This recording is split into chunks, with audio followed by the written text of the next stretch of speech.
मन को शांति कैसे मिलती है। एक गरीब आदमी था। वो हर रोज नजदीक के मंदिर में जाकर वहां साफ सफाई करता और फिर अपने काम पर चला जाता था। अक्सर वो अपने प्रभु से कहता कि मुझे आशीर्वाद दीजिए तो मेरे पास ढेर सारा धन दौलत आ जाए। एक दिन ठाकुर जी ने बाल रूप में प्रकट हो उस आदमी से पूछ ही लिया कि क्या तुम मंदिर में केवल इसीलिए काम करने आते हो। उस आदमी ने पूरी ईमानदारी से कहा कि हाँ, मेरा उद्देश्य तो यही है कि मेरे पास ढेर सारा धन आ जाए, इसीलिए तो आपके दर्शन करने आता हूँ। पटरी पर सामान लगाकर बेचता हूँ। पता नहीं मेरे सुख के दिन कब आएंगे। ने कहा, चिंता मत करो, जब तुम्हारे सामने अवसर आएगा तब ऊपर वाला तुम्हें आवाज थोड़ी लगाएगा, बस चुपचाप तुम्हारे सामने अवसर खोलता जाएगा। युवक चला गया। समय ने पलटा खाया। वो अधिक धन कमाने लगा। इतना व्यस्त हो गया कि मंदिर में जाना ही छूट गया। कई वर्षों बाद वह एक दिन सुबह ही मंदिर पहुंचा और साफ सफाई करने लगा। ठाकुर जी फिर प्रकट हुए और उस व्यक्ति से बड़े ही आश्चर्य से पूछा, क्या बात है, इतने बरसों बाद आए हो? सुना है बहुत बड़े सेठ बन गए हो। वो व्यक्ति बोला, मैंने बहुत धन कमाया, अच्छे घरों में बच्चों की शादियां की, पैसे की कोई कमी नहीं है, पर दिल में चैन नहीं है। ऐसा लगता था कि रोज सेवा करने आता रहूं, पर आ न सका। हे प्रभु, आपने मुझे सब कुछ दिया, पर जिंदगी में चैन नहीं दिया। प्रभु ने कहा कि तुमने वह मांगा ही कब था? जो तुमने मांगा वो तो तुम्हें मिल गया ना, फिर आज यहां क्या करने आए हो? उसकी आंखों में आंसू भर आए। ठाकुर जी के चरणों में गिर पड़ा और बोला, अब कुछ मांगने के लिए सेवा नहीं करूंगा, बस दिल को शांति मिल जाए। ठाकुर जी ने कहा, पहले तय कर कि अब कुछ मांगने के लिए मंदिर की सेवा नहीं करोगे, बस मन की शांति के लिए ही आओगे। ठाकुर जी ने समझाया कि चाहे मांगने से कुछ भी मिल जाए, पर दिल का चैन कभी नहीं मिलता, इसीलिए सेवा के बदले कुछ मांगना नहीं है। वो व्यक्ति बड़ा ही उदास होकर ठाकुर जी को देखता रहा और बोला, मुझे कुछ नहीं चाहिए, आप बस मुझे सेवा करने दीजिए। सच में मन की शांति सबसे अनमोल है। गुरु की पहचान करना सिखाती है। यह कहानी एक नवयुवक जल्दी ही बोध प्राप्त करना चाहता था। रोज गुरु से कहता कि कब बोध होगा, कब बोध होगा। एक दिन युवक को पता चला कि दूर शहर में एक ऐसा गुरु है जिसके पास लोगों की बड़ी जल्दी उन्नति होती है। वह अपने गुरु के पास जाकर बोला, गुरुदेव, मैंने सुना है एक गुरु हैं जो जल्दी ही उन्नति करा देते हैं, तो क्या आप अनुमति देंगे कि मैं उन गुरु के पास चला जाऊं? गुरु ने कहा, हाँ, चले जाओ। वह लंबी यात्रा करके उन गुरु तक पहुंच गया। जब मिला कि कहां से आए हो, उसने अपने मठ का नाम लिया। सुनकर गुरु के होंठों पर मुस्कान आ गई। वह युवक 20 वर्ष तक उनके पास रहा। साधना करते हुए बड़े उतार चढ़ाव आए। एक दिन उसके भीतर साधना का कमल खिल गया। बहुत आनंदित होकर गुरु के पास गया। प्रणाम करके उनको धन्यवाद दिया और कहा, आपकी कृपा से अंततः मेरी इच्छा पूर्ण हो गई। गुरु ने कहा, क्या तुम जानते हो कि मेरे गुरु कौन है? युवक ने कहा, यह तो आज तक मैंने पूछा ही नहीं, कृपया आज मुझे बता दीजिए। गुरु ने कहा, बेटे, तुम जिस गुरु को छोड़कर आए हो वही मेरे गुरु हैं। जो तुम्हें यहां 20 वर्षों में प्राप्त हुआ है वह मुझे मेरे गुरु ने 2 वर्षों में दिया था। तुमने जब कहा कि तुम वहां से आ रहे हो तो इस नाते तुम मेरे गुरु भाई थे। मुझे तुम पर बड़ी करुणा आ रही थी कि अपने महान गुरु की महिमा को तुम पहचान ही नहीं पाए। तुम कहीं भटक न जाओ, यह रहस्य उस समय नहीं बताया, पर तुम्हारी जल्दबाजी के कारण और तुम्हारी गुरु को जांचने परखने की कमी के कारण तुमने इतना समय गंवाया है। मैं जानता हूं कि अगर तुम वहां रहते तो शायद यह कार्य आधे समय में ही हो जाता, क्योंकि गुरु तो गुरु ही है, चेला गुरु के बराबर नहीं हो सकता। माथे पर लगाकर बुद्धत्व को प्राप्त हुआ था, तुम ऐसे महान गुरु को छोड़कर मेरे पास आए थे। इंसान के पास जो होता है वह उसको पहचान ही नहीं पाता। एक गांव में एक किसान रहता था। उसका एक छोटा सा खेत था। एक बार उसने अपने खेत में फसल बोई। उसके जिम्मेदारी कुछ ही दिन बाद चिड़िया ने वहां अपना घोंसला बना लिया। कुछ समय बाद चिड़िया ने वहां 2 अंडे दे दिए। फिर कुछ समय बाद उन अंडों में से 2 छोटे छोटे बच्चे बाहर आए। वे सभी खेत में ही अपना गुजारा करने लगे। फसल कटने का समय आ गया। सभी किसान अपने अपने खेत की फसल का काटने लगे। फसल कटने से उस चिड़िया और उसके बच्चे का वहां से अपना घोंसला छोड़ दूसरी जगह पर जाने का समय आ गया। एक दिन किसान कह रहा था कि फसल काटने के लिए वो अपने पड़ोसी से पूछेगा और उसे खेत में भेजेगा। यह बात चिड़िया के बच्चे ने सुन ली। यह सुनकर वे सभी परेशान हो गए। जब उनकी माँ वापस घोंसले में आई तो उन्होंने ये बात अपनी माँ को बताई और कहा कि आज उनका यहाँ आखिरी दिन है, आज रात में ही हमें दूसरी जगह के लिए निकलना होगा। चिड़िया ने जवाब देते हुए कहा, इतनी जल्दी करने की जरूरत नहीं है, मुझे नहीं लगता कि फसल की कटाई कल होगी। जैसा चिड़िया ने कहा था ठीक वैसा ही हुआ। अगले दिन किसान का पड़ोसी खेत में नहीं आया, जिससे फसल नहीं कट सकी। फिर जब शाम को किसान खेत में आया तो खेत को देखकर कहने लगा कि पड़ोसी तो नहीं आया, कल अपने रिश्तेदार को भेज देता हूं। चिड़िया के बच्चों ने किसान की बातें फिर सुन ली। फिर से वो सभी परेशान हो गए। उन्होंने फिर ये बात अपनी माँ को बताई। उनकी माँ ने कहा कि तुम लोग चिंता मत करो, मुझे नहीं लगता कि किसान का रिश्तेदार आएगा। आज हमें यहां से जाने की जरूरत नहीं है। जैसा चिड़िया ने कहा था वैसा ही हुआ। किसान का रिश्तेदार खेत नहीं पहुंचा। ये सब देख चिड़िया के बच्चे हैरान हो गए। अगली शाम जब किसान खेत में आया तो खेत को ज्यों का त्यों देखकर कहने लगा कि कहने के बाद भी कोई कटाई के लिए नहीं आता है। कल वो खुद ही फसल की कटाई शुरू करेगा। ये बात भी चिड़िया के बच्चों ने सुन ली। जब बच्चों ने अपनी माँ को यह बात बताई तो उसने कहा, अब ये खेत छोड़ने का समय आ गया है। हम आज ही ये खेत छोड़कर दूसरी जगह चले जाएंगे। चिड़िया के बच्चे बड़ी हैरानी से अपनी माँ की बात सुन रहे थे। उन्होंने सोचा कि आखिर ऐसी क्या वजह थी कि उनकी माँ इस बार खेत छोड़ने को तैयार हो गई। उन्होंने अपनी माँ से जब यह बात पूछी तो चिड़िया ने कहा, बच्चों, पहले 2 बार किसान फसल की कटाई के लिए दूसरों पर निर्भर था। वह अपने काम से पल्ला झाड़ रहा था, लेकिन इस बार ऐसा नहीं है। इस बार उसने फसल काटने की जिम्मेदारी खुद ली है, इसलिए वह जरूर आएगा। इतना कहकर उसी रात बच्चे और उनकी माँ उस खेत से उड़कर चले गए। सीख, दूसरों की सहायता लेनी अच्छी बात है, लेकिन अपना काम दूसरों पर टाल देना सही नहीं है। अपने काम की जिम्मेदारी स्वयं लें, इससे काम समय पर पूरा होगा और आपको दूसरों पर निर्भर नहीं रहना होगा। दूसरे भी उसी की मदद करते हैं जो खुद अपनी मदद करता है। यह आपके ऊपर निर्भर करता है कि आपके जीवन में आनंद है या दुख है।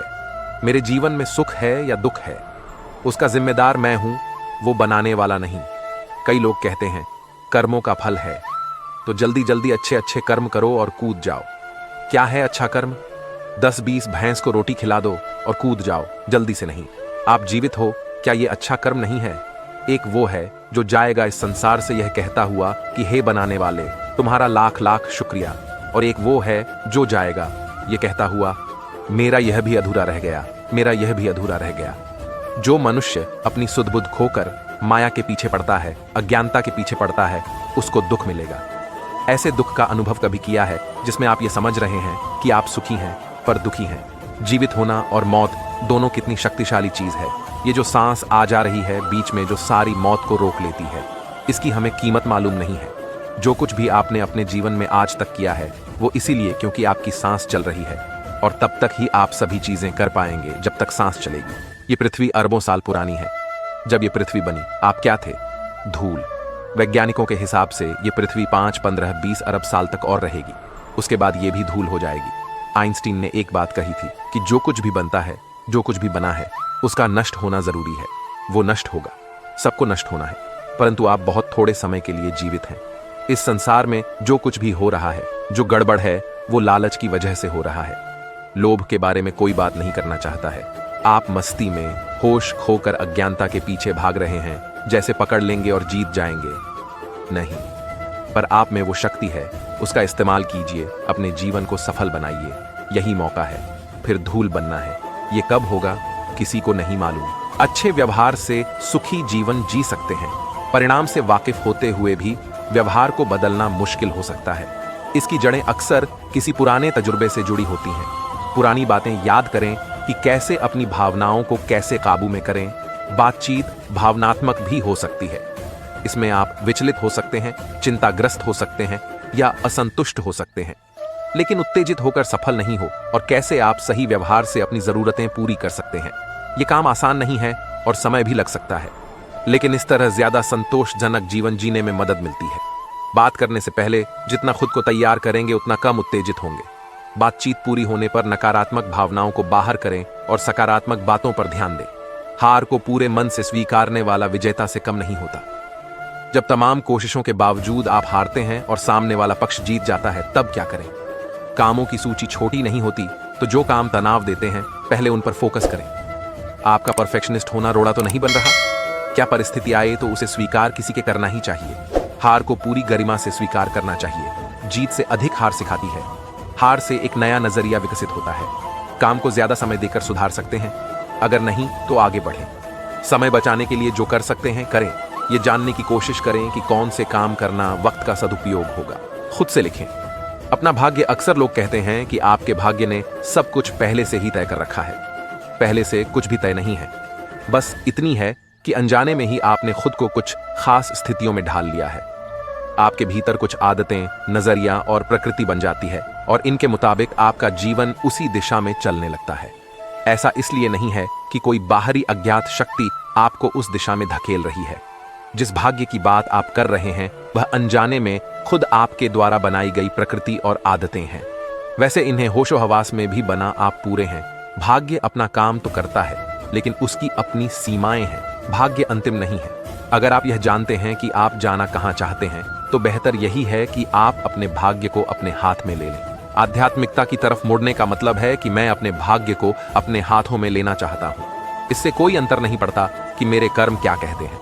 तब आप अपने भाग्य की रचना खुद करने लगते हैं। अगर आप अपना जीवन जागरूक होकर जिएं, तो आप अपना भाग्य खुद लिख सकते हैं।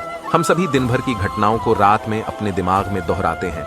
इस प्रक्रिया में हम जितनी भी बातें दोहराते हैं, उनमें से 85% बातें वे होती हैं जो हमें चोट पहुंचाती हैं। किसी ने दिन में हमें कुछ बोल दिया, कोई घटना हो गई, झगड़ा हो गया, सब दोहराते हैं। हम घटना को सोचते हैं और उस दर्द से बार बार गुजरते हैं। इसे भूतकाल में जीना कहते हैं। इसके बदले हमें वर्तमान में जीने की कला सीखनी चाहिए। ऐसा इसलिए क्योंकि वर्तमान में पुरानी बातों को सोचने से कोई फायदा नहीं है। बीती हुई बातों पर आपका अब न तो कोई नियंत्रण है और न ही आप उसे सुधार सकते हैं। आप बस चोट लगने के बाद उस घाव को बार बार कुरेद रहे होते हैं और उस दर्द को फिर से जीते हैं। पुरानी बातें याद रखने से बेहतर यह है कि हम उन बातों से ली गई सीख को याद रखें। इसके लिए एक एक्सरसाइज करें। रात को जब आप बैठें तो दिन भर की घटनाओं को दोबारा अपने दिमाग में प्ले करें। स्क्रिप्ट, कलाकार, बैकग्राउंड, घटना सब कुछ वहीं रखें। अब पूरी फिल्म में केवल एक कलाकार यानी कि खुद को चुनें और सोचें कि क्या इस घटना को मेरे द्वारा थोड़ा बदला जा सकता था। क्या जो घटना घटी, बातचीत या बहस हुई, उसे मैं सुधार सकता था। जब आप इस नजरिए से सोचेंगे तो आपको समझ आ जाएगा कि आपने इस फिल्म में अच्छा परफॉर्म नहीं किया। भले ही बाकी कलाकारों ने डायलॉग गलत बोल दिए हों, लेकिन आप चाहते तो इस फिल्म को और बेहतर बना सकते थे। यदि आपने समझदारी से अपना किरदार निभाया होता, उस वक्त शांत रहते, उल्टा जवाब न देते, तो फिल्म इतनी नहीं बिगड़ती। अब आप इस फिल्म को दोबारा बनाएं और इस बार अपनी परफॉर्मेंस को बेहतर करने की सोचें। इस पूरी एक्सरसाइज से आप सीख चुके होंगे कि उस वक्त आपने कहां गलती की थी। ऐश यह भी जान गए होंगे कि अगली बार जब ऐसी परिस्थिति आएगी तो आपको कैसे व्यवहार करना है ताकि फिल्म न बिगड़े। अब उस घटना को भूलें और नई सीख के साथ एक नए दिन की शुरुआत करें। बात पते की, यदि आपका भूतकाल दुखों से भरा रहा है और आप बार बार उसे याद करते हैं, तो आपका वर्तमान भी दुख से भर जाएगा। बेहतर है कि वर्तमान में जिएं। जब आप किसी व्यक्ति की सुबह की बात दोहराते हैं, तो आप उस बात में पिछली सारी बातें भी मिला लेते हैं और छोटी बात को बड़ी बात बना लेते हैं। एक आदमी रात को झोपड़ी में बैठकर एक छोटे से दिए को जलाकर कोई शास्त्र पढ़ रहा था। आधी रात बीत गई। जब वह थक गया तो फूंक मारकर उसने दिया बुझा दिया। लेकिन वह यह देखकर हैरान हो गया कि जब तक दिया जल रहा था, पूर्णिमा का चांद बाहर खड़ा रहा। लेकिन जैसे ही दिया बुझ गया तो चांद की किरणें उस कमरे में फैल गईं। वह आदमी बहुत हैरान हुआ यह देखकर कि एक छोटे से दिए ने इतने बड़े चांद को बाहर रोक कर रखा। इसी तरह हमने भी अपने जीवन में अहंकार के बहुत छोटे छोटे दिए जला रखे हैं, जिसके कारण परमात्मा का चांद बाहर ही खड़ा रह जाता है। जब तक वाणी को विश्राम नहीं दोगे, तब तक मन शांत नहीं होगा। मन शांत होगा तभी ईश्वर की उपस्थिति महसूस होगी। खुश रहने के लिए करें खुद की प्रोग्रामिंग कर। एक बच्ची को उसकी मां ने समझाया, जीवन में खुश रहना सबसे ज्यादा जरूरी है। इंसान अगर खुश नहीं है तो उसका जीवन बेकार है। बच्ची को एक दिन टीचर ने पूछा, बड़ी होकर क्या बनना चाहोगी? बच्ची बोली, खुशम। इंसान टीचर ने कहा, तुमने मेरे सवाल को ठीक से समझा नहीं। बच्ची ने जवाब दिया, आपने जिंदगी को ठीक से नहीं समझा। दरअसल उसकी टीचर इंजीनियर, डॉक्टर आदि जवाबों की उम्मीद कर रही थी, इसलिए उसे बच्ची का जवाब गलत लगा। लेकिन सच तो यह है कि बच्ची ने ही सबसे सही जवाब दिया। आखिर हम सभी अच्छा डॉक्टर, इंजीनियर आदि क्यों बनना चाहते हैं? हमें लगता है कि यह बन जाने से हमें ढेरों रुपए मिल जाएंगे, अच्छा घर ले लेंगे, जीवन साथी मिल जाएगा, बच्चों को अच्छी शिक्षा मिल जाएगी, कुल मिलाकर हम खुश हो जाएंगे। खुशी, यही तो हम अंत में चाहते हैं। बच्ची ने पहले ही इसका जवाब दे दिया, तो क्या गलत किया? हम सभी ने अपनी जिंदगी की प्रोग्रामिंग कुछ इस तरह की है, जब मुझे फलां चीज मिल जाएगी तो मैं खुश हो जाऊंगा, यानी जब तक वह चीज नहीं मिलेगी मैं खुश नहीं होऊंगा। लेकिन क्या आपको पता है, इस तरह हम लक्ष्य नहीं तय करते बल्कि खुशियों को टालते हैं। हम अपनी प्रोग्रामिंग इस तरह क्यों नहीं करते कि मैं हर रोज हर पल खुश रहूंगा, चाहे कुछ भी हो जाए। आपको अपना नजरिया बदलते हुए खुद को 24 घंटे खुश रखने की प्रोग्रामिंग करनी होगी। दो दोस्तों को ही लें, दोनों को एक स्थान पर पहुंचना है और बारिश हो रही है। एक दोस्त कहता है, यार बारिश को भी अभी होना था, थोड़ी देर बाद होती तो इसका क्या बिगड़ जाता। भगवान हमेशा मेरे काम ऐसे ही बिगाड़ता है। पूरे कपड़े खराब हो गए, हर तरफ कीचड़ हो गया है, ऊपर से अब सर्दी भी हो जाएगी। वहीं दूसरा दोस्त कहता है, यार क्या शानदार मौसम है, बहुत दिनों बाद बारिश में भीगने का मौका मिला। कीचड़ में उछल कूद किए तो जमाना गुजर गया। आसपास के पेड़ों को देखो, कितने तरोताजा लग रहे हैं। भगवान यह पल यहीं रुक जाए तो यह है जिंदगी की असली खुशी के मायने। बात पते की, हम संसर्ग का पीरियड लंबा और खुशी का पीरियड छोटा क्यों बनाते हैं? इस तरह तो हम जीवन के 25% हिस्से में भी खुश नहीं रह पाएंगे। हम सभी दिन में कई बार चिड़चिड़ाहट के शिकार होते हैं। कई लोगों को यह आम बात लगती है, लेकिन यह गंभीर समस्या है। वह इसीलिए क्योंकि जितना ही ज्यादा हम चिड़चिड़ाएंगे उतनी ही हमारी जल्दी डिस्चार्ज होगी। हम गाड़ी ऊर्जा कम होगी, हमारी कार्य क्षमता की बैटरी चला रहे हैं। हमें कहीं जल्दी पहुंचना है और सामने वाला गाड़ी बहुत धीमे चला रहा है, वह हमें निकलने का रास्ता भी नहीं दे रहा। हम चिड़चिड़ाना शुरू कर देते हैं। हमें किसी को तुरंत ईमेल करना है, हम सिस्टम ऑन करते हैं और पता चलता है कि नेट बहुत स्लो है। हम बाल नोचने लगते हैं। हम मीटिंग में बैठे हैं, हमारी बाजू वाली कुर्सी पर बैठा व्यक्ति कुछ इस तरह हिल रहा है कि चरर मरर की आवाज आ रही है। हम चिड़चिड़ाने लगते हैं। दिन भर में ऐसी कई घटनाएं हमारे साथ होती है जो हमारी बैटरी तेजी डिस्चार्ज करती है। इस चिड़चिड़ेपन को कैसे कम किया जाए, इस पर मैं एक सज्जन का उदाहरण दूंगी। वे रंगकर्मी हैं और विभिन्न शहरों में जाकर नाट्य प्रस्तुतियां दिया करते हैं। नाटक शुरू होने के पहले वे हमेशा दर्शकों से निवेदन करते हैं कि कृपया नाटक के दौरान अपने मोबाइल फोन बंद रखें। लेकिन जब भी वे मंचन शुरू करते हैं, कोई न कोई फोन बज ही जाता है। जब भी ऐसा होता है, वे मंचन कुछ पल रोककर उस रिंगटोन को सुनते हैं और उस पर झूमते हैं। जब रिंगटोन बंद हो जाती है तो वे उस व्यक्ति को कहते हैं, थैंक यू, आपने इतनी बढ़िया रिंगटोन मुझे सुनाई। मैंने एक बार उनसे कहा, मैं आपकी जगह होती तो बहुत चिड़चिड़ा जाती। आपको चिढ़ नहीं होती? उन्होंने जवाब दिया, पहले मैं भी चिड़चिड़ाने लगता था, मेरे चेहरे के भाव बदल जाते थे। फोन बंद होने के बाद भी मेरे अभिनय में मेरी चिड़चिड़ाहट नजर आती थी। लेकिन फिर मैंने सोचा कि हर बार दर्शक अलग अलग होते हैं। भला अब हम कितने लोगों को सुधार सकते हैं? बेहतर है कि मैं खुद में ही कोई बदलाव करूं, क्योंकि मोबाइल फोन तो मंचन में बजेंगे ही। मैंने तय किया कि अब मैं हर मोबाइल टोन को एंजॉय करूंगा। शुरुआत में दिक्कत आई थी, लेकिन अब मुझे इस पर चिढ़ नहीं होती। मैंने अपनी कमजोरी पर विजय पा ली है। बात पते की है, दुनिया आपके मुताबिक नहीं चल सकती। साथ ही हर व्यक्ति का अपना अलग स्वभाव है, हम लोगों को बदल नहीं सकते। बेहतर है खुद को बदले। हर व्यक्ति की चिड़चिड़ाहट की वजह अलग अलग होती है। उन चीजों की लिस्ट बनाएं और देखें कि किस तरह यह चिड़चिड़ाहट कम हो सकती है। अपने चंचल बच्चे का ध्यान सबसे पहले रखें। हम सभी ने ऐसी मां जरूर देखी होगी जो बच्चे को झूले में लिटा देती है और घर के सारे काम करती है। घर के सारे कामों को करते हुए भी उसका ध्यान बच्चे पर ही रहता है। उसकी नजर बच्चे पर रहती है कि कहीं वह रो तो नहीं रहा। यहां मान ने अपनी प्राथमिकता बिल्कुल तय कर रखी है कि उसके लिए सबसे पहले नंबर पर आता है उसका बच्चा, फिर घर का काम। हमारी जिंदगी भी कुछ ऐसी ही है। यहां मन ही हमारा छोटा सा बच्चा है जिसका हमें हर पल ध्यान रखना है। हम ऑफिस, घर, क्लास कहीं भी हों और कोई भी काम कर रहे हों, हमारी नजर बच्चे यानी कि अपने मन पर होनी चाहिए। हम भले ही कोई भी जिम्मेवारी निभा रहे हों, हमारा ध्यान मन पर हो कि कहीं ये दुखी तो नहीं, इसे किसी बात का बुरा तो नहीं लगा, ये कोई गलत विचारों को पकड़कर तो नहीं बैठा। अपने कामों में से मिनट निकालकर मन को देखें और यदि वह अशांत है, उसे प्यार की जरूरत है, तो उसकी जरूरतों को पूरा करें। ठीक उसी तरह जिस तरह मां बच्चे को रोता देख उसे प्यार से चुप कराकर फिर से काम में लग जाती है। बेहतर है कि हम भी जल्द से जल्द अपने मन रूपी बच्चे पर ध्यान दें, उसकी समस्या हल करें। कई बार हम अंदर से दुखी होते हैं और खराब मूड में ही काम करते रहते हैं। यह तरीका गलत है। हमारी पहली जिम्मेवारी अपने मन के प्रति है। उसके सवालों का जवाब दें। यदि अभी सवाल का जवाब नहीं है तो मन को समझाएं कि अभी मैं इस काम में व्यस्त हूं, फ्री हो जाऊंगा तो इस समस्या का हल भी निकाल लूंगा। अभी तुम अपनी ऊर्जा सही जगह लगाओ। अब आप यह भी जानें कि हमारे मन की तरह दूसरों का मन भी एक चंचल बच्चा है। जब हम किसी से बात करते हैं तो हम उस इंसान से नहीं बल्कि उसके मन से बात करते हैं। हमें बहुत ध्यान रखना होगा कि हम सामने वाले के मन यानी कि उसके चंचल बच्चे से बात कर रहे हैं। हो सकता है कि वह बच्चा समझदार ना हो। वह बच्चा है, इसलिए वह कुछ भी बोल सकता है, कुछ भी कर सकता है। इसलिए उस बच्चे की बात का बुरा न माने, उसे प्यार से समझाएं। बात पते की, यदि आपने अपने मन रूपी बच्चे को जल्दी नहीं संभाला तो वह रोता ही जाएगा, उसकी ऊर्जा नष्ट होती जाएगी। उस पर तुरंत ध्यान दें। अपनी प्राथमिकताओं की लिस्ट सुधारें। सबसे पहले खुद को रखें, दूसरे नंबर पर परिवार को, अंत में काम को रखें। खुद के लिए वक्त निकालें।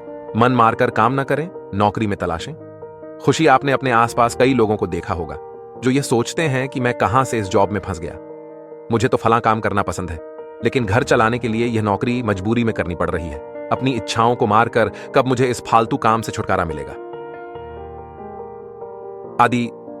आदि लोग इस तरह की बातें सोचते हैं और दुखी हो होकर वह काम सालों साल करते रहते हैं। इस तरह न वे खुद को खुश रख पाते हैं और न वह काम ही अच्छे से कर पाते हैं। दुनिया में ऐसे बहुत सारे लोग हैं जो अपनी पसंद का काम नहीं कर पाते। पारिवारिक जिम्मेवारियां हों, परिस्थितियां हों या कोई और वजह। इस सत्य को स्वीकारना जरूरी है कि काम तो करना ही है, फिर भला उसे दुखी होकर क्यों किया जाए, उसमें खुशी क्यों ना तलाशी जाए। यदि आप भी ऐसी ही परिस्थिति में मजबूरी में कोई नौकरी कर रहे हैं तो इसे पढ़ें। मनपसंद काम न मिलने के बावजूद भी आप चाहे तो खुश रह सकते हैं और खुशी खुशी अपने इस काम को कर सकते हैं। बस आपको अपने वर्तमान के काम को किसी बड़े उद्देश्य से जोड़कर देखना है। जब आप ऐसा करते हैं तो आप संतुष्ट होते हैं और संतुष्टि में काम और बेहतर करते हैं। एक बार एक बूढ़ी औरत कहीं से आ रही थी कि तभी उसने 3 मजदूरों को कोई इमारत बनाते देखा। उसने पहले मजदूर से पूछा, तुम क्या कर रहे हो? देखती नहीं, मैं ईंटों को ढो रहा हूं, उसने जवाब दिया। फिर वह दूसरे मजदूर के पास गई और उससे भी वही प्रश्न किया, तुम क्या कर रहे हो? मैं अपने परिवार का पेट पालने के लिए मेहनत मजदूरी कर रहा हूं, उसने जवाब दिया। फिर वह तीसरे मजदूर के पास गई और पुनः वही प्रश्न किया, तुम क्या कर रहे हो? उस व्यक्ति ने उत्साह के साथ उत्तर दिया, मैं इस शहर का सबसे भव्य मंदिर बना रहा हूं। आप अंदाजा लगा सकते हैं कि इन तीनों में से कौन सबसे अधिक खुश होगा। दोस्तों, इस मजदूर की तरह ही खुश रहने वाले व्यक्ति अपने काम को किसी बड़े उद्देश्य से जोड़कर देखते हैं और ऐसा करना वाकई उन्हें अपार खुशी देता है। आप भी इसे आजमाएं। बात पते कि आप जो भी काम करते हैं उसके बारे में अच्छा सोचें, उस काम का बेहतरीन पहलू तलाशें, पता लगाएं कि उसमें आपकी भूमिका कितनी बड़ी है। अपने काम को हम खुद महत्वपूर्ण बनाते हैं। जब एक इमारत बनाने वाला मजदूर केवल ईंट लगाकर खुशी हासिल कर सकता है तो आप क्यों नहीं? जिनसे तंग हैं उनके प्रति अपना व्यवहार बदलें, लोगों के प्रति भावनाएं बदलें, विनम्र रहें जिनके साथ काम करते हैं। अगर उनसे तंग रहते हैं तो आप उनके लिए बुरा सोचने लगते हैं। यह सोच धीरे धीरे आपके व्यवहार में झलकने लगेगी। लेकिन सभ्य और विनम्र बने रहना जरूरी है, इसलिए कि काम साथ मिलकर करना है। उनके प्रति भावना बदलने की कोशिश करें, उन्हें मदद पूछें, यह आप दोनों के लिए फायदेमंद साबित होगा। माफ करने से इसलिए पीछे नहीं हटना चाहिए। लोग इसलिए माफ नहीं करते क्योंकि इसे लेकर उनके मन में गलतफहमी है। उन्हें लगता है माफ करके वो उस व्यक्ति के व्यवहार को मान्यता देते हैं। वो सोचते हैं कि माफ करके उन्हें समर्थन दे रहे हैं। आपको अपने को नुकसान पहुंचाने वाले व्यवहार पर ध्यान देने की जरूरत नहीं है। आपको केवल माफ करना है जिससे कि आप अपने जीवन की ओर दोबारा लौट सकें। नियमित मंथन से ही नए विचार जन्म लेंगे। अगर आप अपने लक्ष्य हासिल करने के 20 तरीके सुबह उठने से पहले तय कर लें तो आपका पूरा दिन रचनात्मक गुजरेगा। अगर आपने इस नियम को 5 दिन भी आजमा लिया तो आपके पास 100 नए विचार होंगे, ऐसे विचार जो लक्ष्य हासिल करने में आपकी मदद करेंगे। नियमित विचार मंथन से आपके पास ढेर सारे नए विचार होंगे जिनको आप दिन भर आजमा सकते हैं। जीवन स्तर को ऊंचा उठाना चाहते हैं तो सोचिए आप वहां पहुंच गए हैं और ठीक वैसी ही जिंदगी जी रहे हैं जिसकी आपने कल्पना की थी। जब आप अपने लक्ष्य को उस भावना के साथ जोड़ते हैं जो आपको उसे हासिल करने पर होगी तो आप अपने दिमाग की उच्च स्तरीय शक्ति को सक्रिय करते हैं, अपनी रचनात्मकता को गति देते हैं। सकारात्मक बने रहने के लिए ये वाक्य दोहराएं। 1, मुझे खुद पर यकीन है और अपने किए काम पर कोई संदेह नहीं करूंगा। 2, मैं जिंदगी से खुश हूं और इसके प्रति आभार ग्रैटिट्यूड मानता हूं। 3, मैं कुछ भी कर सकता हूं भले ही इसमें उम्मीद से ज्यादा वक्त लगे। 4, मैं जैसा महसूस कर रहा हूं उसे वैसा ही सहर्ष स्वीकार करूंगा। 5, खुद को और जिन्होंने मेरे साथ गलत किया उन्हें भी माफ करूंगा। 6, बेहतर भविष्य के लिए रोज एक कदम आगे बढ़ाऊंगा। 7, मेरे पास बहुत अच्छे आइडियाज हैं, मैं उन्हें पूरा होते हुए देख रहा हूं। 8, मैं किसी से अपनी तुलना नहीं करूंगा क्योंकि हर व्यक्ति अलग है। 9, मैं भरोसा रखूंगा कि हर चीज बेहतरी की दिशा में बढ़ रही है। 10, मैं हमेशा खुशी को चुनूंगा। 11, मैं दूसरों के कहे का खुद पर नकारात्मक असर नहीं होने दूंगा। 12, मैं खुशी नहीं देने वाली चीजों, घटनाओं, शब्दों पर ध्यान नहीं दूंगा। 13 मैं अपनी ऊर्जा सिर्फ महत्वपूर्ण चीजों पर लगाऊंगा। 14 मैं सफलता के लिए हमेशा सकारात्मक सोचूंगा। 15 मैं मजबूत हूं और कोई चीज मुझे आगे बढ़ने से नहीं रोक सकती। आपकी जिंदगी में हर परिवर्तन किसी विचार के आपके दिमाग में उपजने के साथ ही होगा। विचार ही भविष्य की कुंजियां हैं। विचारों में ही आपकी तमाम समस्याओं के उत्तर छिपे हुए हैं और लक्ष्य को हासिल करने के रास्ते भी। आपको जरूरत है विचारों का जनरेटर बनने की, ताकि आपके दिमाग में लगातार हो रहे परिवर्तनों और आसपास बन रहे मौखों के लिए नित्य नए और बेहतर विचार आते रहें। सौभाग्यवश आप मूलतः रचनात्मक होते हैं।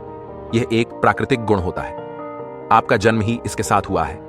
लेकिन रचनात्मकता भी इस्तेमाल के सिद्धांत पर ही निर्भर होती है, जो कहता है अगर आप इसे इस्तेमाल नहीं करते तो इसे गंवा देते हैं, कम से कम अस्थायी तौर पर। अच्छी खबर यह है कि आप इस किताब में दी गई कुछ निश्चित पद्धतियों और तकनीकों को अपनाकर अपनी रचनात्मकता को जागृत कर सकते हैं। आगे बढ़े और पीछे की सोचें।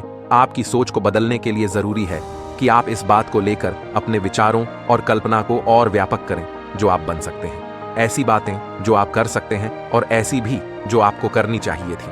हर वो व्यक्ति जो कि अपनी जिंदगी में कुछ उल्लेखनीय हासिल करता है, इस बड़ी सोच या दृष्टि के साथ करता है कि उसके लिए क्या संभव है। वे अपने वर्तमान माहौल, अपनी निजी सीमाओं और समस्याओं से ऊपर उठकर खुद की शुरुआत करो।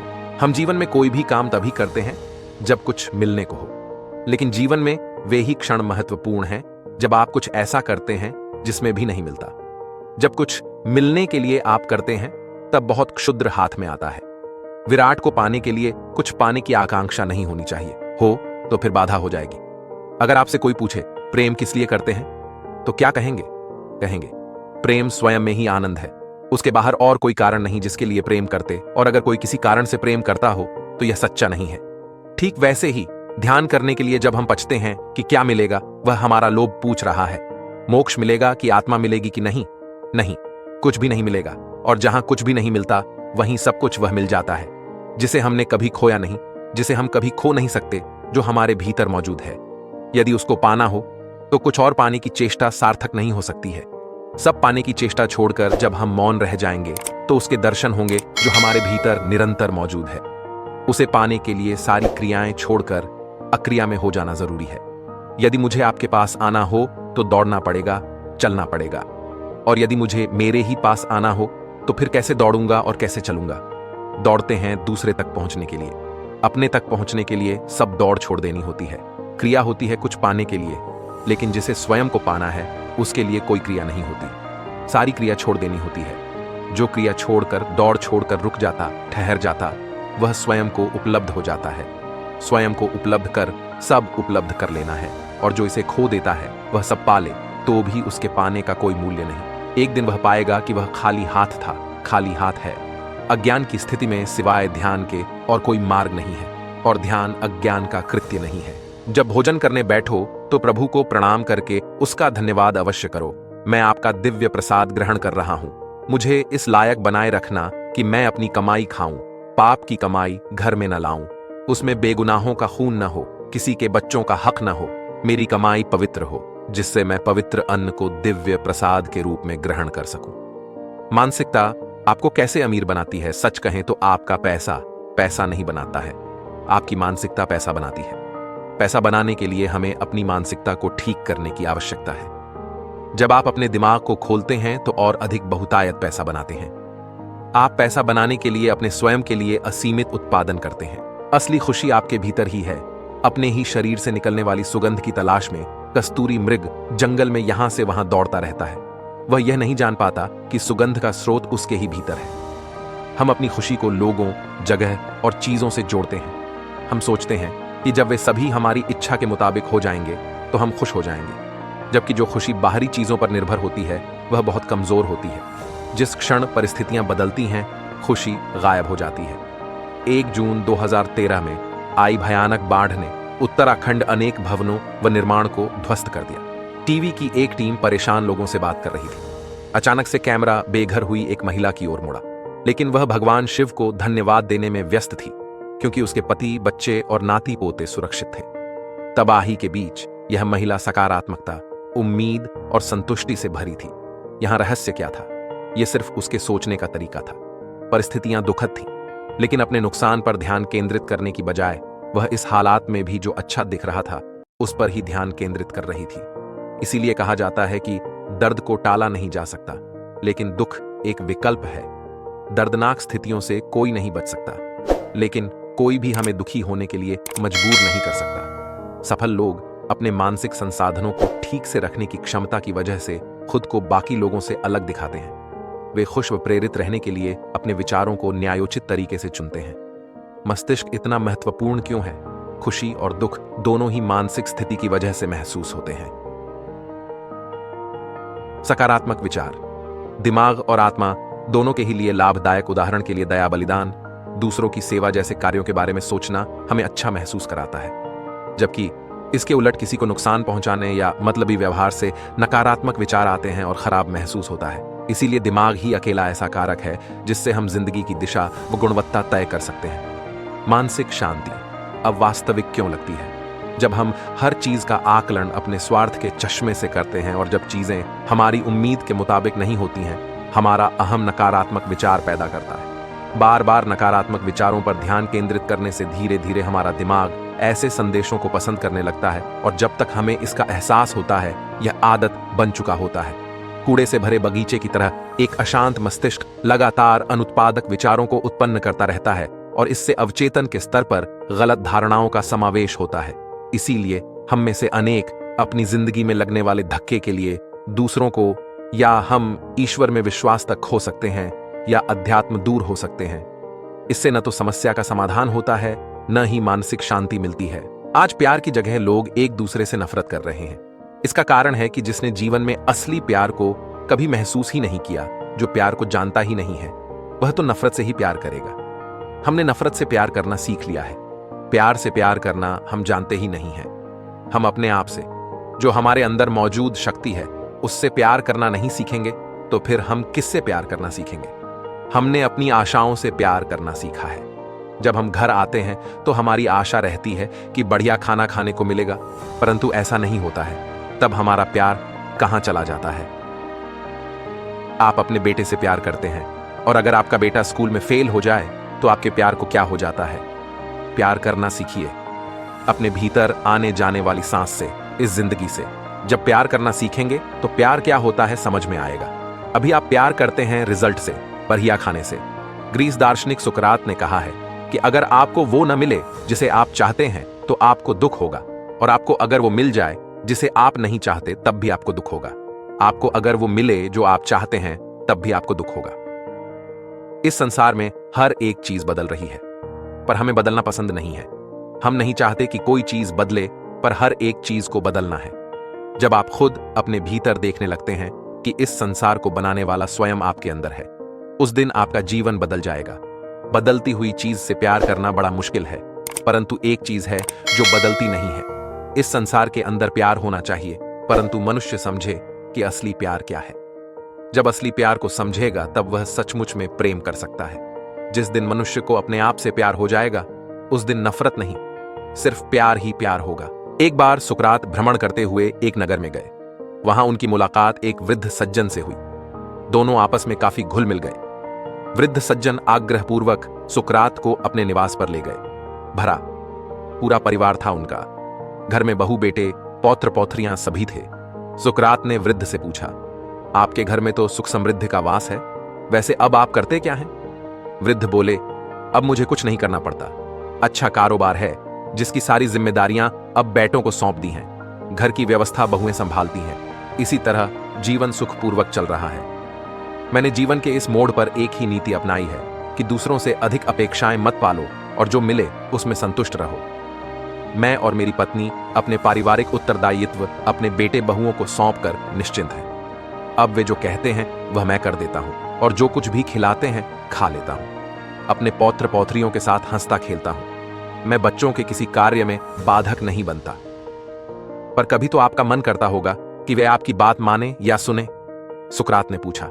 वृद्ध बोले, अगर वे मेरे पास सलाह के लिए आते हैं तो मैं अपने अनुभव के हिसाब से उनको दुष्परिणामों के बारे में सचेत कर देता हूं। अब वे मेरी सलाह पर अमल करते हैं या नहीं करते, यह देखना और अपना मन व्यथित करना मेरा काम नहीं है। वे मेरे निर्देशों पर चलें ही मेरा यह आग्रह नहीं होता। परामर्श देने के बाद भी यदि वे भूल करते हैं तो मैं चिंतित नहीं होता। बुजुर्ग सज्जन की यह बात सुनकर सुकरात बहुत प्रसन्न हो गए और बोले, इस आयु में जीवन कैसे जिया जाए यह आपने सम्यक समझ लिया है। जैसा बोलते हैं वैसी ही गूंज होती है। दुनिया व जीवन का हर खेल इच्छा शक्ति के सहारे ही चलता है। इच्छा शक्ति वह ताकत है जिसके सहारे एक अपंग भी शिखर चूम सकता है। वजन घटाने के लिए अनेक व्यक्ति प्रयास करते हैं, पर इच्छा शक्ति के अभाव से उन्हें असफलता मिलती है। अन्यथा जो व्यक्ति अपना सिर बाएं से दाएं हिला सकत, वह अपना वजन भी घटा सकता है। यही सच है। इच्छा शक्ति इसी क्षण मात्र का विस्तार है। हाँ या न कहने में जितने क्षण का समय इसी क्षण पा लेता है, अर्थात एक क्षण में भाग्य तय हो जाता है। इससे स्पष्ट है कि यदि किसी ने तय कर लिया कि यह काम नहीं करना है, यह आदत अपने पास नहीं रखनी है, तो उसके साथ अपनी इच्छा भी जोड़ लें। इच्छा शक्ति मन रूपी नदी पर एक बांध है। इसके द्वारा अपने लक्ष्य का बहाव सफलता की ओर कर सकें तो हमारा भाग्य खिल उठता है। मान लीजिए मन टीवी, इंटरनेट देखना चाहता है, ऐसे में मन को रखना इच्छा शक्ति के हाथ है। इच्छा शक्ति वह व्यक्ति बड़े से बड़ा काम कर सकता है। इसी से यह समय में यदि एक ही काम में से भरा होता है, तब एक काम से बांध कर पहलू है जिसके सहारे भी सिद्ध होता है कि एक खर्च की जाए तो उसका परिणाम सफलता नष्ट होने से बचेगी। बस एक बार अपनी इच्छा शक्ति पर भरोसा हो भर जाए तो दुनिया का कोई काम असंभव नहीं। ध्यान किसी एक तरफ लगाने से भीतर ऊर्जा का विकास होगा, जिसका उपयोग व्यक्ति किसी भी काम में कर सकता है। जीवन में अच्छा देखने के लिए खूबसूरत आदत अपनाएं। हम अक्सर अपने कर्मों के, अपनी मेहनत के नतीजे पर गौर करते हैं। नतीजा अच्छा है तो हमें खुशी मिलती है, जो शांति देती है। लेकिन नतीजा बुरा होने पर खुशी गायब और साथ में शांति भी। हमें वास्तविक शांति और खुशी प्रक्रिया में मिलेगी, नतीजों में नहीं। हमें यह सोच बदलनी होगी कि मंजिल ही हमारी खुशी है। अगर हम किसी पिकनिक पर जा रहे हैं तो उसका रास्ता भी उतना ही आनंददायक होना चाहिए जितनी की पिकनिक होगी। जीवन यात्रा है, मंजिल नहीं। एक बार हम यह समझने लगें कि जीवन यात्रा है, प्रक्रिया ही सब कुछ है, तो हमें शांति भी महसूस होने लगेगी। यानी अगर प्रक्रिया में शांति खोज ली तो वह कभी दूर नहीं जाएगी। लेकिन इस स्थिति में पहुंचे कैसे? इसके लिए बस यह समझना होगा कि जिंदगी हमें खुशी और शांति नहीं देती, हम अपनी जिंदगी में और शांति लाते हैं। हमारे कर्म हमें यह नहीं देंगे, बल्कि हमें हर कर्म को शांति और खुशी के साथ करना होगा, तभी यह जीवन में स्थायी रूप से रहेंगे। शिकायत शांति नहीं देगी। जीवन के हर पहलू से शिकायत करने वाले व्यक्ति को कभी शांति महसूस नहीं हो सकती। शिकायत करने वाला न सो सकता है, न खुश रह सकता है। लेकिन अगर वह किसी तरह से यह देखने की खूबसूरत आदत डाल ले कि जिंदगी में क्या अच्छा चल रहा है और उसके प्रति आभार महसूस करे, तो उसे शांति मिलने लगेगी। स्वाभाविक कि जीवन शिकायतें होगी, लेकिन सिर्फ शिकायतों पर ध्यान देना ही हमारी शांति छीनता है।